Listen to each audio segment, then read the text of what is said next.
When I Was Dead by Vincent O'Sullivan. And yet my heart will not confess he owes the malady that doth my life besiege. All's well that ends well. That was the worst of Ravenel Hall. The passages were long and gloomy, the rooms were musty and dull, even the pictures were somber and their subjects dire. On an autumn evening, when the wind sighed and wailed through the trees in the park, and the dead leaves whistled and chattered, while the rain clamoured at the windows, small wonder that folks with gentle nerves went a-straying in their wits. An acute nervous system is a grievous burthen on the deck of a yacht under sunlit skies. At Ravenel, the chain of nerves was prone to clash and jangle a funeral march. Nerves must be pampered in a tea-drinking community, and the ghost that your grandfather, with a skinful of port, could face and never tremble, sets you in your sobriety sweating and shivering, or, becoming scared, poor ghost of your bulged eyes and dropping jaw, he quenches expectation by not appearing at all. So I am left to conclude that it was tea which made my acquaintance afraid to stay at Ravenel. Even Wilvern gave over, and as he is in the Guards and a polo player, his nerves ought to be strong enough. On the night before he went, I was explaining to him my theory that if you place some drops of human blood near you and then concentrate your thoughts, you will, after a while, see before you a man or woman who will stay with you during long hours of the night, and even meet you at unexpected places during the day. I was explaining this theory, I repeat, when he interrupted me with words, senseless enough, which sent me fencing and parrying strangers, on my guard. "I say, Alistair, my dear chap," he began, "you ought to get out of this place and go up to town and knock about a bit. You really ought, you know." "Yes," I replied, "and get poisoned at the hotels by bad food and at the clubs by bad talk, I suppose. No, thank you, and let me say that your care for my health enervates me." "Well, you can do as you like," says he, rapping with his feet on the floor. "I'm hanged if I stay here after tomorrow. I'll be staring mad if I do." He was my last visitor. Some weeks after his departure, I was sitting in the library with my drops of blood by me. I had got my theory nearly perfect by this time, but there was one difficulty.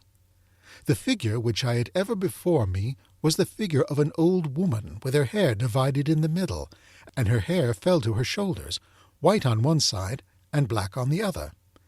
She was a very complete old woman, but alas, she was eyeless, and when I tried to construct the eyes, she would shrivel and rot in my sight. But tonight I was thinking, as I had never thought before, and the eyes were just creeping into the head when I heard a terrible crash outside, as if some heavy substance had fallen. Of a sudden the door was flung open, and two maidservants entered. They glanced at the rug under my chair, and at that they turned a sick white, cried on God, and huddled out. "How dare you enter the library in this manner?" I demanded sternly. No answer came back from them, so I started in pursuit. I found all the servants in the house gathered in a knot at the end of the passage. "Mrs. Pebble," I said smartly to the housekeeper, "I want those two women discharged tomorrow. It's an outrage. You ought to be more careful." But she was not attending to me. Her face was distorted with terror. Ah, dear, she went. "We had better all go to the library together," says she to the others. "Am I master of my own house, Mrs. Pebble?" I inquired, bringing my knuckles down with a bang on the table. None of them seemed to see me or hear me. I might as well have been shrieking in a desert. I followed them down the passage and forbade them to enter the library. But they trooped past me and stood with a clutter round the hearthrug. Then 3 or 4 of them began dragging out and lifting, as if they were lifting a helpless body, and stumbled with their imaginary burthen over to a sofa. Old Soames the butler stood near. "Poor young gentleman," he said with a sob. "I've knowed him since he was a baby, and to think of him being dead like this, and so young too." I crossed the room. "What's all this, Soames?" I cried, shaking him roughly by the shoulders. "I'm not dead. I'm here.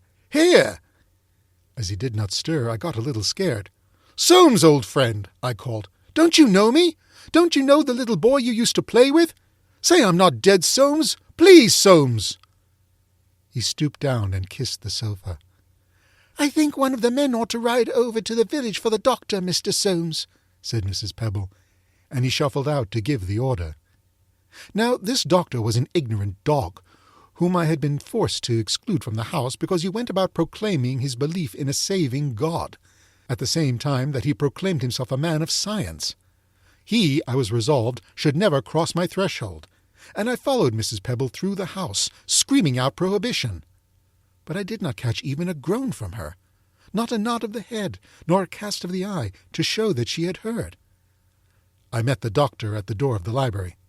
"Well," I sneered, throwing my hand in his face, "have you come to teach me some new prayers?" He brushed by me as if he had not felt the blow, and knelt down by the sofa. "Rupture of a vessel on the brain, I think," he says to Soames and Mrs. Pebble after a short moment. "He has been dead some hours. Poor fellow. You had better telegraph for his sister, and I will send up the undertaker to arrange the body." "You liar!" I yelled. "You whining liar! How have you the insolence to tell my servants that I am dead, when you see me here face to face?" He was far in the passage, with Soames and Mrs. Pebble at his heels ere I had ended, and not one of the three turned round. All that night I sat in the library. Strangely enough, I had no wish to sleep, nor during the time that followed had I any craving to eat. In the morning the men came, and although I ordered them out, they proceeded to minister about something I could not see. So all day I stayed in the library, or wandered about the house, and at night the men came again, bringing with them a coffin. Then, in my humour, thinking it shame that so fine a coffin should be empty, I lay the night in it, and slept a soft, dreamless sleep, the softest sleep I have ever slept. And when the men came the next day, I rested still, and the undertaker shaved me. A strange valet. On the evening after that, I was coming downstairs when I noted some luggage in the hall, and so learned that my sister had arrived. I had not seen this woman since her marriage, and I loathed her more than I loathed any creature in this ill-organized world.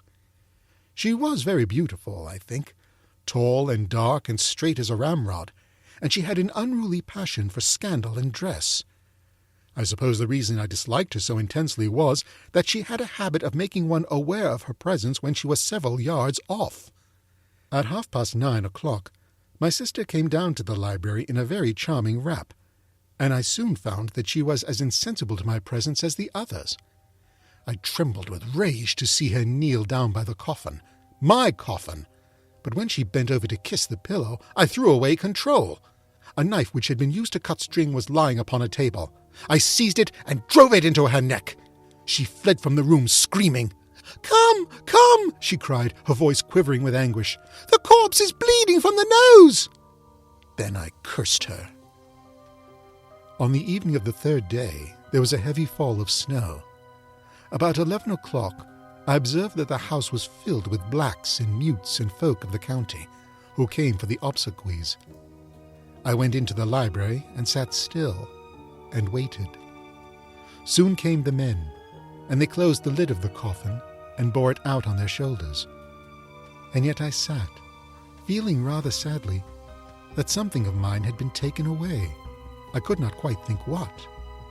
For half an hour, perhaps, dreaming, and then I glided to the hall door.